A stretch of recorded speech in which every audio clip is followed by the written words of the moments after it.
Good afternoon. Well, Maspoti Smawe to welcome to this week's episode of Yilungelo Lakho. It's your right. September kubaningene kakuhle kulonyaka umhlaka ngaka nomchaka ngaka ka 2015. Asinqwenela unyaka okhuselekile nozela ngamathamsanqa. Igama lami ke ngusiphiwo Nzawumbe njengasiqhelo kama wethu siyaqhubeka siyawubhexesha mba wethu esuphetheyo apha e-studio. Sikhumbuze ke ba isiqondiso sanamhlanje sasishicilelweyo ngoko awuzukwazi ba uqhemesha nathi apha e-studio now normal number which is 077146918. But you can send us email still to consumer@sabc.co. or rather go to our Facebook and Twitter page. It's at Yilungelo Lakho, hashtag Yilungelo Lakho.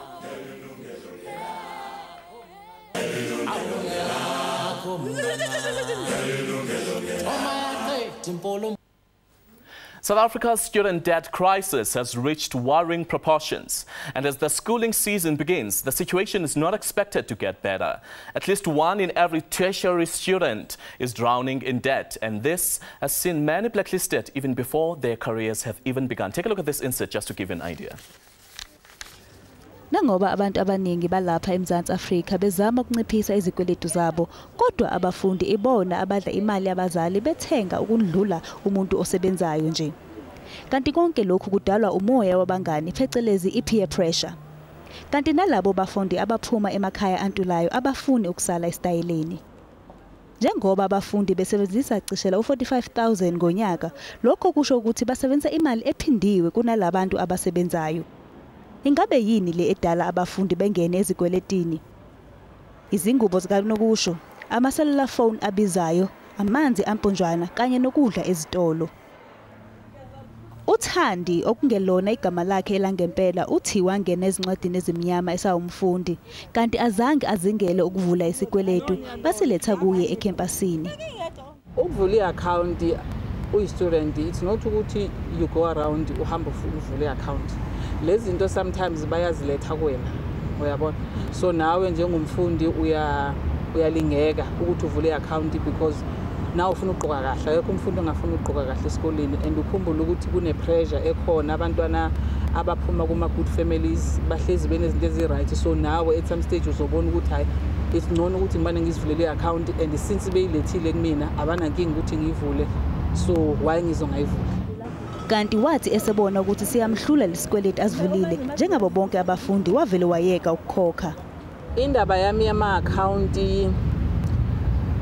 kahle nami on my side bese ngi-reckless ukubona, because if umuntu engenankinga ukuthi uvule i-account and apha mina kahle nga-end apha nginama-account awu-2 with nama-clothing companies awu-2. So uyabona i-pressure bese ngikuyona ukuthi kufanele ngikhokhele ama-clothing account awu-2. Njengoba bese ngishilo ekuqaleni u-end up uba nebudget encane ngoba awusebenzi, u-end up ubona ukuthi yazini le account le seyiyangihlula vele ithi ngimane ngiyeke. Kanti ke lokhu kwambangela inkinga enkulu mhla eqala ukusebenza. And then mangiqhubeka ngisebenza, I think mangiqeda unyaka ngisebenza bese ngifuna ukuthenga imoto. Mangithi ngiyazama uku-applya kwavela ukuthi okay mina ngi-blacklistiwe angikwazi ukuthola imoto, and leyo nto leyo ayizange izingiphathe kahle because bengingazi ukuthi yini le engizifaka kuyona ngaleso sikhathi leso. Bengizitshela ukuthi nje yazini mangiphile for lesi sikhathi lesi nami ngavela ngimuhle phakathi kwabanye abafundi, yona into ebalekile leyo. Uwomunye wezinkulungwane zabafundi abazifaka enkingeni bengakaqali ngisho ukusebenza. Emva kwendlela enzima uThandi wagcina eyitholile imoto. Bekungekona nje ukuthi after 2 years ngamane ngathola imoto ngaphandle kokuthi ngihlukumezeke. I had to raise a deposit ebengenayo, and then nestress sokuthi ngiready for ukuthenga imoto, nginayo installment yokubhatala imoto ngenyanga, but inkinga ngiblacklistiwe kufanele ngiraise deposit enkulu. Yonke into nje yangithatha iminyaka emibili. uRonen Ayers oyi-Chief Executive Officer yase-Student Village yona eyi-Youth Marketing and Recruitment Company uthi isizathu sokuthi abafundi bengene ezikweletini ukuthi abakugezi qakala ukubudgeta. The biggest thing that students tell us in their research is they don't understand how to manage a budget. So they usually overspend with what they have, as well as it gets them into trouble with the credit with either the banks or the institutions, or they get blacklisted for irresponsible behavior. One of the worst ways to start off your career is to be blacklisted. Not only is it a challenge to get a job, not all companies check, but a lot of them do. But if you start off blacklisted, once you get your first salary, it's probably a lot of it will be going towards paying the debt. Nangoba abafundi abaningi benezikweleti ezibahlulayo, iningi labo lazi kahle ngokuba nezikweleti usawumfundi. What I can say to other students is that don't take credit because you cannot afford it if you're a student anyway. I mean, you need a job to pay for your clothing and all that. I don't know. I think I won't be able to cope because I only get my allowance once in a month. So I've got so many things, so I don't think I'll be able to cope with the other accounts. I-Student Village ithi ukuba nezikweleti kwabafundi kudala benze izinto ezinzima kakhulu. Abesifazana abancane bagcina bedayise ngemzimba, kanti abasilisa bagcina bethengise izidakamizwa ukuze bekhokhele izikweletu zabo. Njengoba sezivuliwe izikole ngonyaka ka-2015, i-Student Village izobe ihamba ikhankasa ixwayisa abathengi ngokuzifaka ezikweletini. Nompumelelo Mthethwa, Yilungelo Lakho, eGoli. Well, thank you for that background insert or background piece. And now to take our discussion further on the dangers of student debt, let's welcome our studio guests. We are pleased to be joined by Jackie Boucher from the National Credit Regulator, Snaino Ruben Kumwenda, Upumapako Student Village. Ladies and gentlemen, thank you very much for joining me and welcome. Thanks for having us. All right, let's just start by breaking down this issue. I'll start with you, Jackie, coming from the National Credit Regulator. How big is this the issue of student indebtedness in South Africa? The National Credit Regulator quite often would get queries from consumers or, let's say, students in this instance, just when they're starting off their careers and saying that, I'm unable to find a job because of listings that were on my credit record. So quite often, as we know, general over-indebtedness has increased and so has student over-indebtedness. And it's quite a large problem because, as we'd heard in the insert, the students are unable to find employment, specifically if you're looking in industries where you're in a financial position. So if you're going to be a financial advisor, you're going into the retail banking space, they will not be hiring a person with an unfair and adverse listing on their names. Oh. And then the Act also says that you can refuse to give employment to someone if it is a position of trust or a position of due diligence. And so that line is quite broad to say what is position of trust or due diligence, and therefore very often they're unable to obviously enter the job market, and that will put you in a bit of a setback. Oh, quite devastating. Let's come to you, Ruben. You basically deal with, you have studied this, you're a researcher, a market specialist. You deal with these student issues. But then just take us through some of the elements that you bring together or some of your findings when it came to the research in this particular matter. Okay, so first of all, to begin with, is the fact that we did research across the country on university students, that includes FETs, and what we found is that student spend is on the rise. Students are spending per annum 41.1 billion rand every year. And we find a good proportion of these students are in debt. And we find that they are actually getting some of this money from the retailers as well as banks. So those are the major two sectors where students get their debt. So it's from the Edgars to the Markhams, Truworths and like. Those would be the top 3, 4. And from there you have the banks, where Standard Bank is leading the charge, where students are going to Standard Bank to get credit cards and the like. So what we found is that a much larger proportion of students are struggling, as Renan said, in repaying this debt or being over-indebted when it came to the credit cards. When it came rather to the retail cards. So 76% of students that have retail cards still owe on them, and a good number of those students don't know when they're going to be able to pay. And what we found is that from focus groups and the like, is the major problem, it's a mental battle that they're fighting. So as some of the students said in the video, they don't know how to handle this debt. So we believe as Student Village that debt in itself is not a bad thing. Students are working more and more, and that's why they can spend so much. But over-indebtedness or bad debt is a bad thing. And we find that students have the mentality of, if I don't have the money and I can't pay it, so be it. It doesn't matter. And that was the biggest challenge we found students are faced with when they have this money in their hands, that they're not equipped or educated on how to balance it and use it effectively for them. And they rather use it on things which sometimes are not the best for them. That was the amazing thing we found. Wow. I suppose the biggest question is, why are even students accessing debt? You know, how do you allow, or aren't there regulations that are supposed to prohibit that from happening? Now, as we've just alluded to, I mean, if a consumer has, a student has a part-time job, you're a waitress, you're doing promotions, you are getting a salary, or you are getting an earnings. Although fluctuated, the regulator says that you, or the regulations say that you are going to need to look at what the fluctuation is and make an average. So we've passed affordability assessment guidelines. As we saw, there was a loophole in you know, the affordability assessments before, to say that, you know, there were a little bit of loopholes to get credit. And now with affordability assessment guidelines that are coming out, it will probably be quite unlikely that you could bend the system as easily, as there are quite stringent rules that are going to be in place. But I mean, getting your pocket money, getting your part-time incomes can be seen as an income. It's not disqualified as an income, but there will have to be a stricter test on determining what is the average, because we know that these sorts of incomes fluctuate. But before, sorry, Jackie, before, a student would need a guardian to sign them through, or to accumulate such such credit. But then what was the need, or what do you think might have led to students directly accessing funds or credit from these the age of majority changed. So if we're looking 2-3 You years, mean what exactly the age changed? of majority used to be 21, and that is why you needed a guardian before. We're looking at a few years. I'm going to now make an estimate, but I think it's 3-4 years, maybe 5, that the age of majority has been reduced to 18. So that obviously assisted before, because when you were in our first, second, third year, you needed your guardian to assist you to get credit.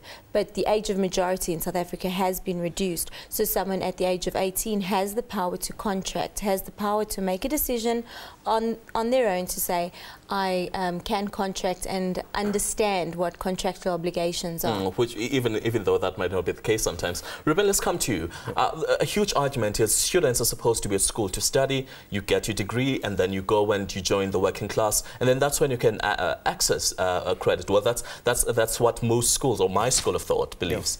But then it seems like this has changed. What do you think, or what have you found being the main reasons for students to accumulate debt? What do they spend these things on, especially credit cards? I mean, that's quite hazardous. Definitely. So if we look at students, I said the age of majority, I'll take it from there. 18 to 24, that's part of a bigger generation we call the millennial market, or Generation Y. And this group of people, this generation, we find that they're all about the here and the now. They don't worry about tomorrow. They're about instant gratification, stimulant junkies, in a sense. And part of that is part of their neuroscience, the fact that we look at part of their brains which control the restriction of actions is not yet fully formed. They have a lot of grey matter. I don't want to get too in detail, but all these things in their minds are actually firing. And we find from a biological standpoint, it's actually harder for them to control their impulses. So they all are about the instant gratification. And for those reasons, if you look at the world today as compared to, I'd say, 10 years ago, we are flooded with technology. We're flooded with social media. And we find that this generation defines themselves on those two things. They say, if you ask us as a generation what defines us, it's going to be our tablets, it's going to be our cell phones, it's going to be materials, the music we listen to. So if Jay-Z says ball out or ball hard, that's what they want to do. And we find because of this, and they don't have the income on them at that moment in time, they're willing to enter into these contracts because they want to be able to have the fun now. They want to wear the latest shirt now. They want to have the blazer. Do you think students generally have an understanding of what a contract is, or what it means to sign that contract and to be in a contractual agreement with a retail store? A lot of them. So the surprising thing is, a lot of them understand what a contract is. They simply don't understand what comes with it. So I can say they know what a contract is on face value, but the implications of which sometimes seems to miss them. And for example, we had a few focus groups in the major metropolitan cities, and most students really couldn't tell us the terms and conditions that were attached to the contracts that they're in. And that was the major issue. So they know they're bound, they know they're going to go, it's going to be going on for a certain number of years, but they don't know what's going to happen if they don't pay. They don't know what's going to happen if they default on 1 month. They don't know the general terms, and that's the major problem. Besides, Jackie, besides the age that you basically mentioned that it has changed over the years, but then do you think that students really have an understanding of responsibility? Like Ruben said, that they might understand that, you know, there's a contractual agreement and this is what will be expected to them. But I think you should answer the question when we come back from the ad break. Remember that you cannot call us, a conversation right here in studio today, but you can also send us your emails to consumer@sabc.co.za. After this ad break, we'll continue our discussion right here in studio. Don't go anywhere. Today we're discussing the growing problem of student debt in South Africa, and before we continue with our discussion, let me remind you that our program today is pre-recorded, so you'll not be able to take part, but you can send us your emails there. Jackie, before the break I asked you a question and I said, do you understand, or do you think students understand the responsibility? Well, they might understand the contractual agreement, but do you think they understand the terms and perhaps the consequences that may come with them accumulating debt during their study years? I definitely don't think students understand. And that's not, you know, a severely negative thing, or to say, you know, silly you, but you are, you know, students are young, you haven't really been in the working environment, you are currently studying, so it's a very difficult concept to understand, and the repercussions are huge, and they will follow, you know, a student for a long time afterwards. And so, you know, I think more focused education is what we are doing now is a very good idea, and for them to maybe just sit down and ask a parent or ask someone that's a little bit older before they sign something. I can't say avoid it completely, but to really, like as we'd said earlier, I mean, don't go and spend it on frivolous things. Credit is always something for asset building, for, you know, wealth creation is what credit should be spent on. So I mean, so before they enter into these, understand completely, and then understand that you should be building your future. All right, Ruben, let's come to you. You know, we're still going to touch base on your findings on this. What is it? You know, I think people are generally interested. What is it that the students spend this money on? If you have a credit card, I don't recall I have a credit card as a student. I never dreamt of it. But seemingly students these days have credit cards. What do they spend this or use this money for? Okay, so from what we found, the high-ticket items, these are the items which they would use credit for, the higher value items. The most sought-after thing is a cell phone. So you have to have the top-of-the-range cell phone. You have to have an Android, you have to have an iPhone, a Samsung, or even a BlackBerry still up in there. So if you don't have a hot cell phone, then after that it's fashion. So that's a big thing. As we said, music culture. And music culture is driven by fashion, what they look like, how they dress. So they go out to a lot of retailers because they want to make sure that they get the newest trends. A big thing this year was having leather attachments to your shirts. And everybody wants to have Everybody had to have it. And you couldn't get it 2 months late, because once it's 2 months late, then you're no longer in trend. And that's a big issue. So do you think that's the culture, or perhaps that's what puts pressures on our students to go and accumulate a lot of debt? It's the culture of, you know, the materialistic value and the fact that you're defined by what you have. But then when it comes to substance abuse and whatnot, I just don't want to say it myself. Just give us a bit of detail on that. So once we're done with the high purchase items, on a monthly basis, we find that a lot of students are actually spending a lot of money on what they refer to as turn up. And in average, how much? On average, a student will spend over 300 Rand. It depends. That's the highest, but it's a large proportion, I'd say 30%, as much as in their income is spent on alcohol. And that's on the good time, that's going out to the club, as well as to the brides, as well as parties in and outside of residences. It gets broken up in different spheres, but in terms of alcohol and what they say is turn up, it's quite a large proportion. Jackie, let's come to you. I don't understand that in terms of regulations and, you know, student, the limit for any credit, for any consumer for that matter. You know, you do have certain policies that determine the allowance, or perhaps you know, the amount of money that you can receive as the consumer when you're applying for debt. But when it comes to students, what's the process that you use, or perhaps the format that you use? Do you take the guardian's income, or perhaps you check how much they receive as individuals from whichever source? So it would definitely be, if you are now age of contractual capacity, it would be your own income. So as I said, you know, your allowance, your part-time income from, you know, your part-time work, it would be your earnings that they would take into account. Now, considering the fact that as we said, the amendments have come in and affordability assessment guidelines have been set out. But before that happened, what was a loophole is that I could say that I only spend 50 Rand on groceries, or all my food needs are covered, and that would be an accepted norm to say, how can I prove that you don't? So obviously now there will be brackets to say that you cannot extend credit for more than X amount. The person that needs to show that I earn a specific salary bracket. The norm is that a person in that bracket would spend a certain percentage on living expenditure, and if you are spending less than that, you're going to have to prove it. So you'd look specifically at your earnings, not your guardians, because that would be a surety agreement, and that would only really come into play when we're looking at a student loan or something like that. But then as the NCR, shouldn't you be more cautious of students accumulating debt, especially when it comes to credit cards? Because that automatically says that you can access money that you do not have as a learner without even working for it? Well, that's definitely why we had put out these affordability assessment guidelines, to tighten up any loophole that there definitely could have been. And then we continually also do, you know, compliance checks.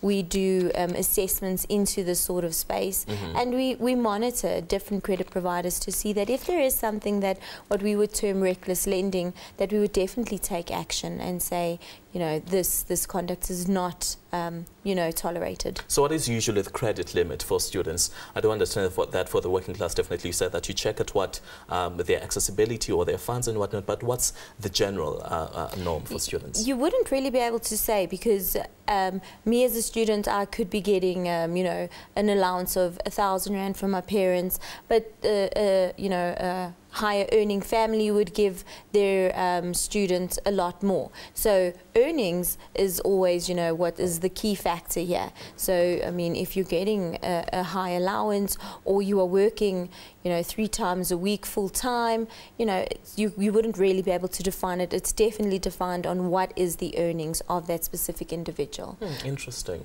Well, Ruben, I do understand that. I'll just keep on referring to you because you're basically in depth when it comes to students. What are some of the dangers that you think perhaps students aren't aware of when it comes to accumulating debt?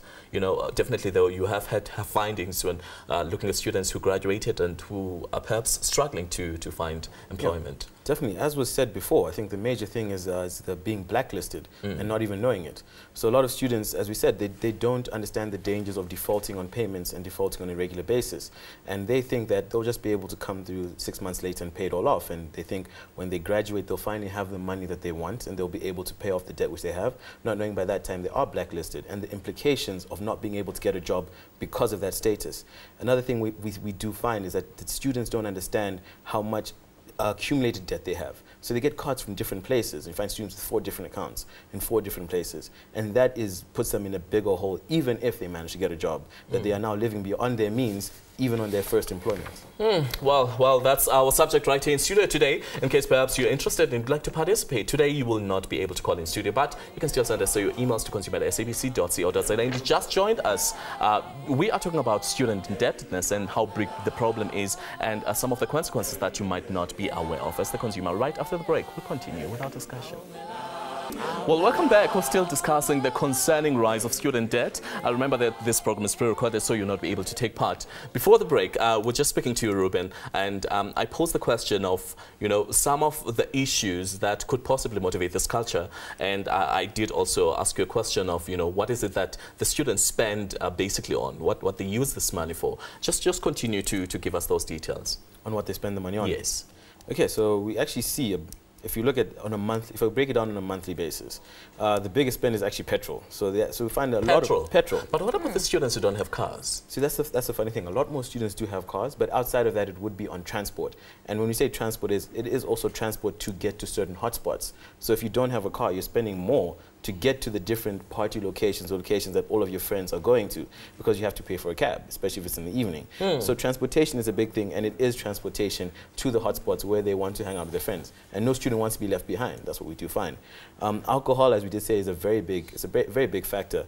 And it's big in different aspects, because students look at alcohol in terms of when they're at home, and that's a different spend. They'll drink a lesser brand when they're at home, as opposed to when they're in the club scene with all of their friends or at one of the bashes at the universities. Then they will try and buy more affluent beverages, and that's when the spend jumps up quite a bit. And there's a turn up, this term, turn up. Yes, the term turn up is quite big among students. If you go on any social network and you hashtag turn up, you will see it always has to do with having a good time, but alcohol and exorbitant spending is part of it all the time. And that comes from what they see on TV and they see on media. Wow. Well, check it without even turning it up. Let's just talk about some of the classical cases you've had to deal with as NCR, you know, especially young professionals who are struggling to get employment because of this issue. Well, I mean, if we give the most scary case study that we had was obviously a young professional. He had studied in the finance arena, managed to actually get a position in, you know, the banking retail area, and then lost that position because they had obviously found out that he had these black listings and needed to go and sort this sort of stuff out. And so are you telling me that he basically lost his job because he was blacklisted? And that is a critical thing within the banking area, that if you do have these sorts of listings, they'll either not look at you at all, or you know, you stand the chance of actually just being let go because of that. And it's because you're in a position of trust, you are dealing with cash, you're dealing with other people's money, and so there is that sort of rule of norm that is out there.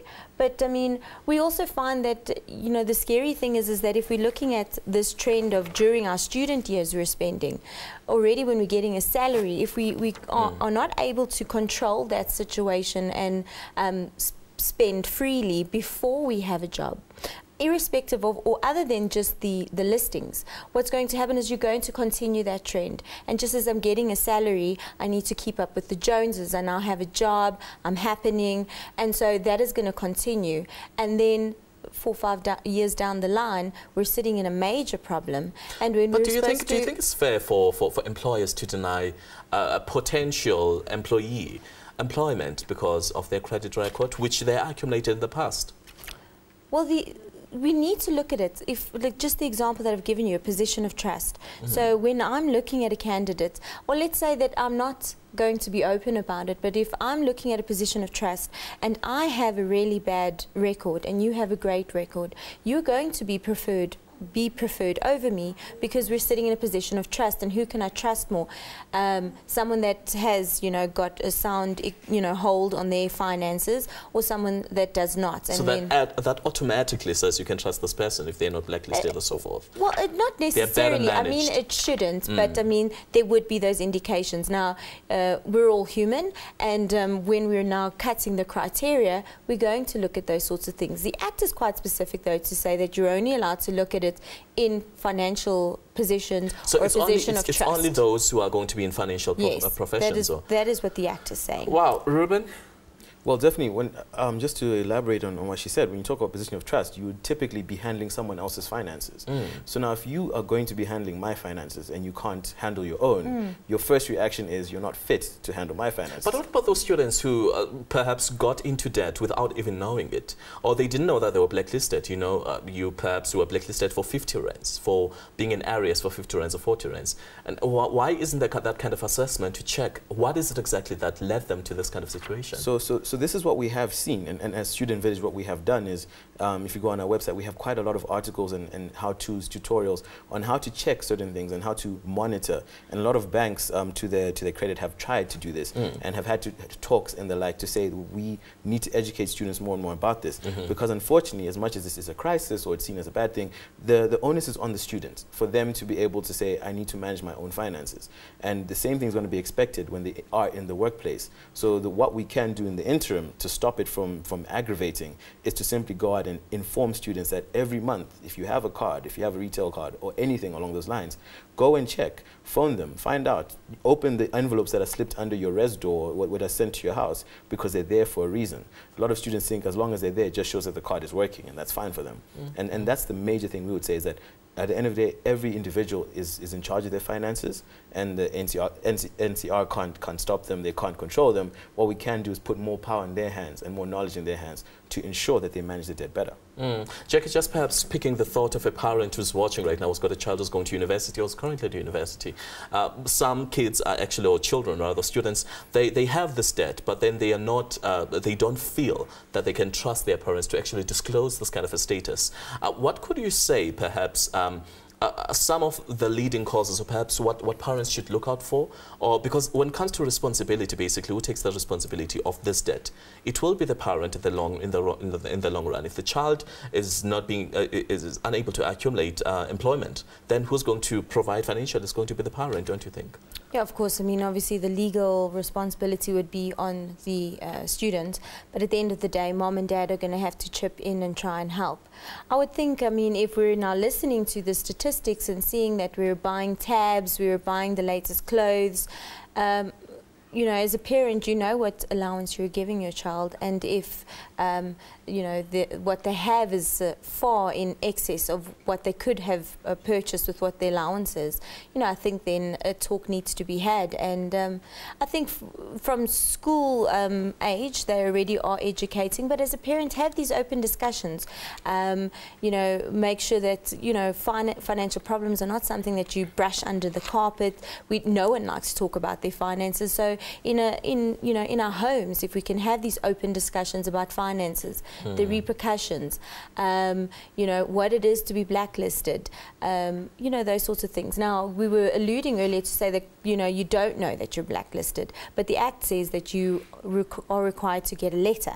So the letter would say that if you do not actually settle this debt in a certain amount of time, that we are going to send adverse information, and that's saying you're a slow payer, you're a bad payer, and these are things that follow you around. I mean, that sort of listing stays there for 2 years. With the credit amnesty that was introduced in 2014, and definitely a lot of people benefited from it, do you think that perhaps that it could be a salvation plan for most students, especially those who are struggling with this? But let's answer that question when we come back from the ad break. We're still talking about student indebtedness right here in studio. You'll not be able to call us on our usual number, which is 011706918 or 6919. We'll continue the discussion right after the break.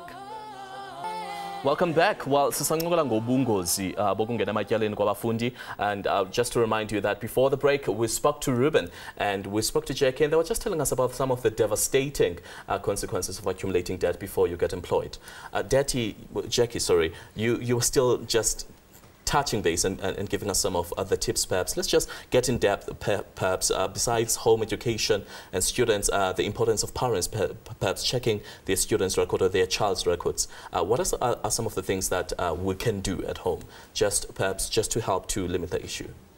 Well, obviously, I mean, like we were saying, just telling students the far-reaching effects. But as a student, to understand that every single one of us have you know, at a time actually overreached or, you know, enjoyed the fruits of, you know, being around our friends and spending money that we might not possibly have. And so your family and, you know, older members of your friends or whatever, they actually have life experience, so you can go and speak to them.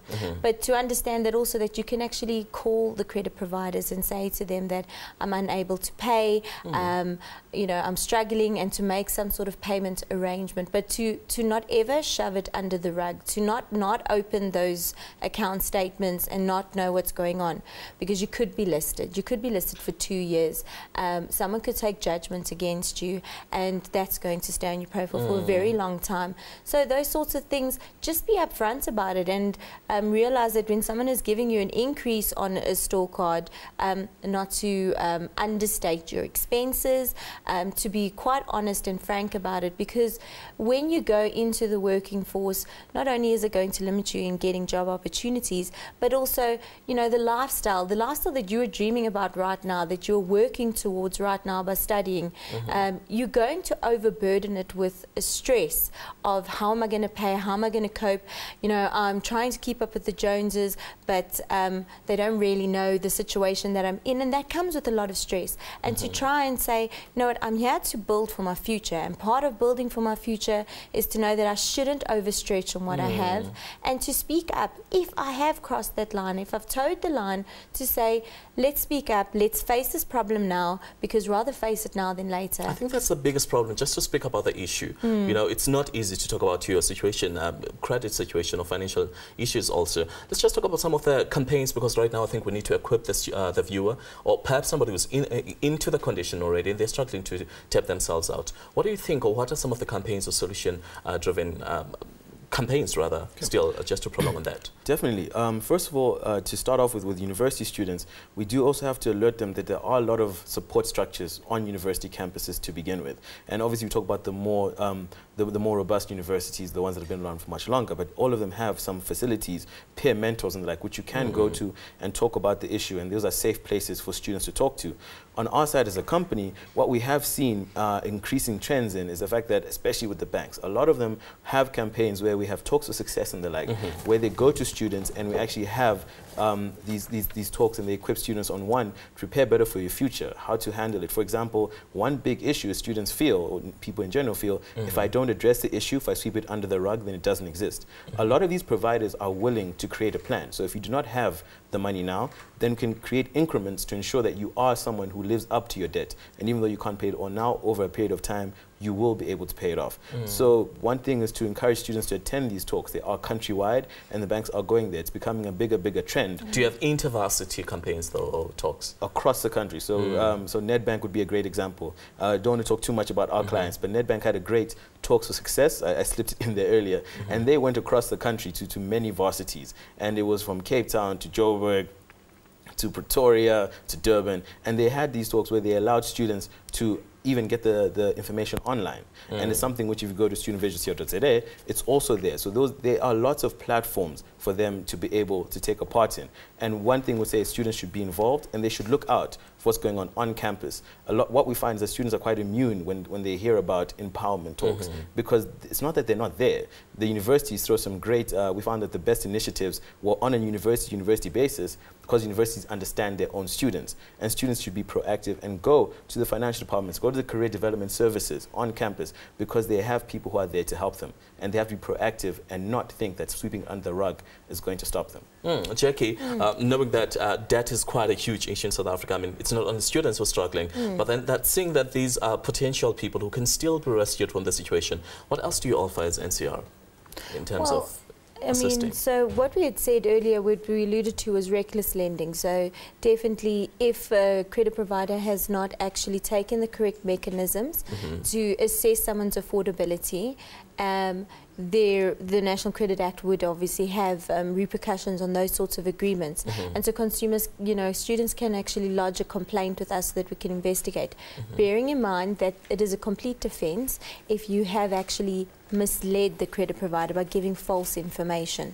So, but still, we can investigate, and we can obviously give some sort of assistance there in looking if the credit provider has actually applied the law correctly. And is there possibility that perhaps you could just change some of your policies when it comes to trying to curb the issue?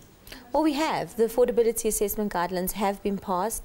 As the Act had been amended and the amnesty was released early in the year, the National Credit Act was amended, the affordability assessment guidelines have been released, and they will be in effect shortly. So, this issue has been looked at thoroughly, and, the policies have been changed to actually tighten up any loopholes that there might have been. Just looking at prospective future goals for students, Ruben, do you think that perhaps the spending culture of students could improve over the years when it comes to this kind of information, especially the education that you offer? As we did say, well, for us, it's something that we pride ourselves on, trying to enrich students all the time. So if to put ourselves out there, if they do visit us, we will always have information, tutorials on how to manage your finances, prepare for exams, and the like. What I do believe is, until it looks like the world is getting increasingly materialistic. And until we define ourselves as South Africa and say that, look, this is our stance, and have a combined effort. So if our clients were to link up with the university and say, let's create something special to take to students, to empower them specifically on this, if we can do that, that would be a solution. Because until then, things aren't going to change globally. Things aren't going to change. We're going to turn up until the end of time. But as South Africa, we can define our own identity and say that we don't want to be part of statistic. We want to forge a way forward and show how to manage debt, even from as young as being a student. Well, coming up after the break, we're going to discuss some of the tips that you can use if perhaps you find yourself in this situation, and in general just some of the companies that are going to benefit you, especially those who are already in the situation. And we're going to close this discussion. Join us after the break. Well, welcome back. We'll still continue with our discussion right in studio, and we're closing definitely this discussion with some points that we think can be very valuable for you as the parent right there at home, and especially somebody who is a victim of the condition, and perhaps you didn't have better knowledge when you went to university during your time. Now is your time, and just to educate others as well. Now, just a few bullet points, especially coming from you as NCR. What would you say is most important when a student or somebody who's in that position is drafting, or perhaps just exercising or jogging their finances? What is it that they should look out for? Do you think the budget issue is very important as a student? Especially with such offerings now being made, you find that these creditors are actually in campus. They chase you around. They say, come, we've got money for you. Just to resist that temptation, what is it that you should look out for?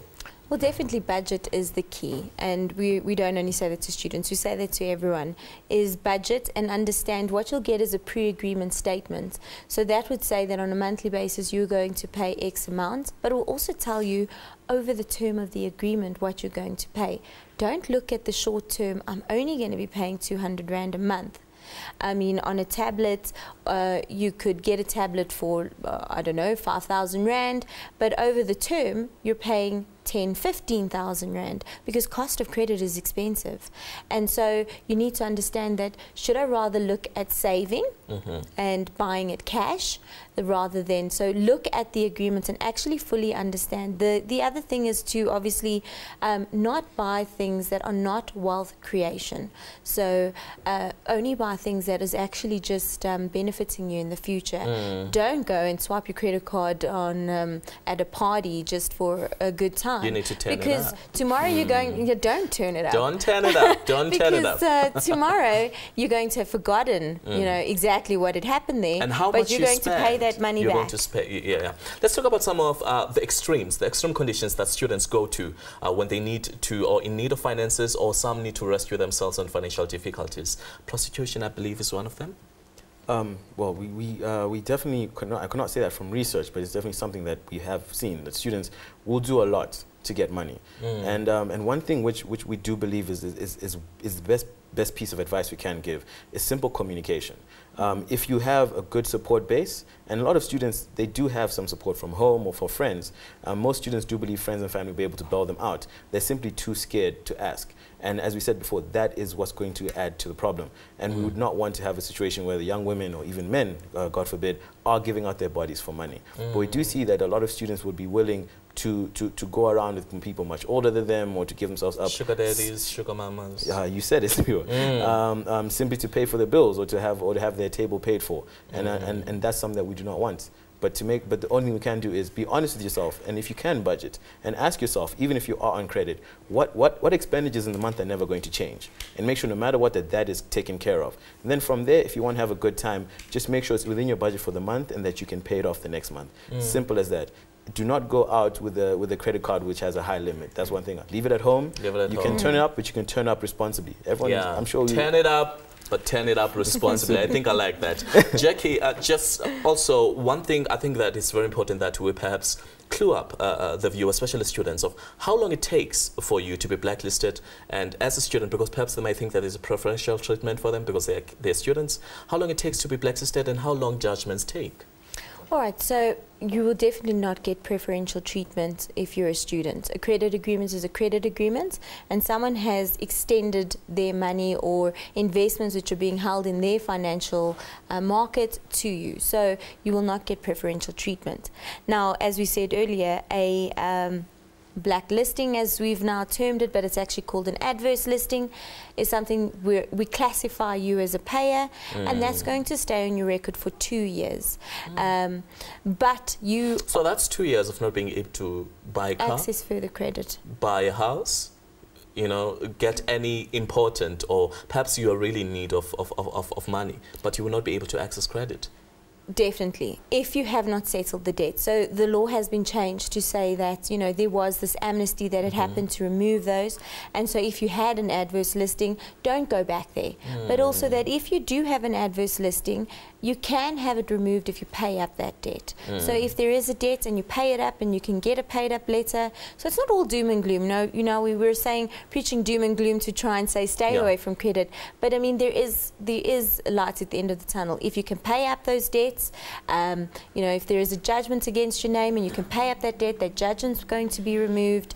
If you speak up, payment arrangements can be made, and further actions are going to be stayed against you. So speaking up, dealing with the problem, there is a sort of a light at the end of the tunnel, but to understand that the repercussions are quite huge, and you're going to be able to access credit or, you know, take those steps in future. All right, Jack and Ruben, just as we're closing up our discussion, you know, what are some of the things that, you know, you think, or your closing comments at the end of this episode, that we should not forget and that we should take into caution as consumers or as viewers at home? Definitely the first thing would be, if you do not understand the terms in a contract or in anything you're going to sign, get help. It doesn't matter if you're going to get a friend of yours that studied law, or you're going to get a lecturer, or you're going to get a family member. Make sure you get someone who can explain to you exactly what the credit agreement means. Because if you understand that, then that's half of the battle in staying away from being in arrears. If you understand fully the terms that you're in before you do it, great. I would say just don't get it if you don't have to use it. Jackie? I think I'll agree with that, that you shouldn't actually sign something, because once you signed, you said, I understand. And then the other thing is, tomorrow is not another day. Today is the day. So face it. And if we're going into the festive season, don't think that in January I'll face the problems. Don't overspend. We have a Spend Wisely campaign now. Spend wisely. You know, don't buy lavish gifts. Don't spend money that you don't have, because tomorrow is not another day. Today is the day.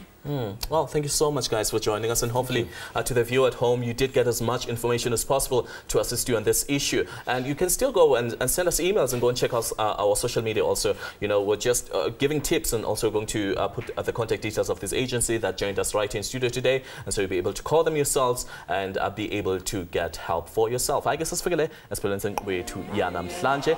Thanks to both my guests, and thanks to this awesome crew that puts this wonderful production together. Till next time, from me, Zawumbi, and the rest of the team, it's goodbye, God bless, and keep well.